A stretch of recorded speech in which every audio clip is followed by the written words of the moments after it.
የኢትዮጵያ መከላከያ ሰራዊት በአገር ጥበቃ ተልዕኮ የማይተካ ሚና ያለው ተቋም ነው። የመከላከያ ሰራዊቱ ጥንካሬ በትጥቅ ዝግጅት ብቻ ሳይሆን በሀገር ፍቅር፣ በህዝብ ጥበቃ፣ በቁርጠኝነትና በህገ መንግስታዊ ተልዕኮ ላይ መሰረት ያደረገ ነው። የኢትዮጵያ መከላከያ ሰራዊት የህዝብን ሰላማዊ ህይወትና ሀገርን ከየትኛውም የሚቃጣ የጠላት ጥቃት ለመከላከል በጽናት የቆመ ኃይል ነው። የሀገርን ሉዓላዊነት ለመጠበቅ በተጠንቀቅ በመቆም ዘመናትን ያስቆጠረ የጀግንነት ታሪክ ያለው ሰራዊቱ ዛሬም ጥምር ኃይልን መስርተው ሀገርን ለማዋከብ የተነሱ ጠላትን ለመመከት በሚያስችል ቁመና ላይ እንደሚገኝ እሙን ነው።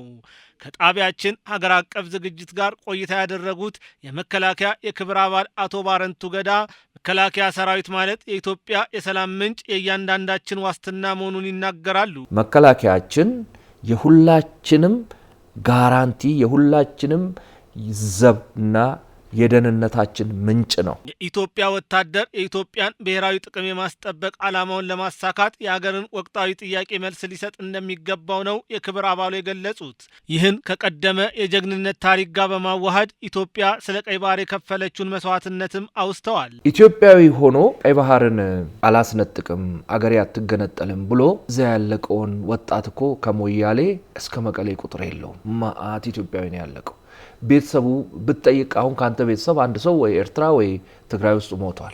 የሌሎች ኢትዮጵያኖችም ወንድሞች ሞቷል። ራሱን የሰዋ እኮ ጀነራል አላል እንደ ምጽዋ ላይ በቀይ ባህሩ ማለት ነው። የግብፅን ፍላጎት ለማስፈጸም ህዋት በኢትዮጵያ የሚንቀሳቀሱ ታጣቂዎችንና ሌሎች የኢትዮጵያን ቀና ማለት ከማይደግፉ ጠላቶች ጋር በማበር ሀገርን ለመበተን የሚያደርገውን እንቅስቃሴ ለመከላከል መከላከያው የሚወስደው እርምጃ ሉዓላዊነትን የማስጠበቅ ተግባር ነው ሲሉ የክብር አባሉ ገልጸዋል። ነገር ግን ይህንን ሀገራዊ ተልዕኮ የሚወጣን ሰራዊት ስም ያለአግባብ የሚያነሱ ግለሰቦች በህግ ሊጠየቁ እንደሚገባም ገልጸዋል። እነዚህ ሰዎች የኢትዮጵያኖችን ፍላጎት ተሸክመው ሳይሆን የላኪዎቻቸውን ፍላጎት ተሸክመው የግብፅን፣ የሱዳንን፣ የሌሎች ጸረ ኢትዮጵያ የሆኑ ላኪዎቻቸውን ዓላማና ፍላጎት ተሸክመው እየተንቀሳቀሱ መሆናቸውን በደንብ ለህዝቡ ማስረዳት ነው። በተለይም ኢትዮጵያ ውስጥ በተለያዩ ከተሞች ውስጥ ቁጭ ብሎ በሶሻል ሚዲያ በተለያየ ሚዲያ ያንን የሽፍታ ቡድን ሳፖርት የሚያደርጉትን